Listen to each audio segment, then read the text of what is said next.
sa atin si Kit. Ano? Sabi niya kasi swerte sa kanya yung 5. Bakit swerte sa'yo yung 5? Kasi yung 5 naman po, ay yun po ang mansari po namin. Oh. Yan po.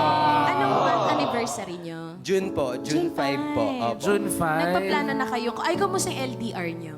Ay, okay naman po. Wala naman problema dahil nagkakaintindihan naman kami. Supporting. Share mo. Communication. Naka- Share kasi, Oo. share tayo talaga. Yan. Pareho tayo LDR din ako. Sa Ireland naman, taga-Europa din yung jowa ko. Oo. Pero yung kanya kasi 1 year pa lang daw sa Germany. 1 year pa lang. So yung 7 years, magkasama sila. Yes. Ah, that's Wow, nice. that's nice. Kaya nyo yan. Basta constant communication talaga. Yes. Oo nga. Yes. Di ba, Jeefer? Ha? Bakit si Japer? Di kasi meron Ang pinagdadaanan niya. Ay, may pinagdadaanan ka ba? Ako na naman. Ay. Sige Ah, na, hindi, Jeefer. Kamusta ba love life mo, Jeff? Ano? Basta bulok na ako. Ito yung bulok na. Hangaga. Grabe, bulok na. Para si Yulin din. Ay, talaga minention mo. Joke lang. Yo, Papayla, we love you here. We miss you. Sana makumpleto tayo 4 minsan. Oo nga.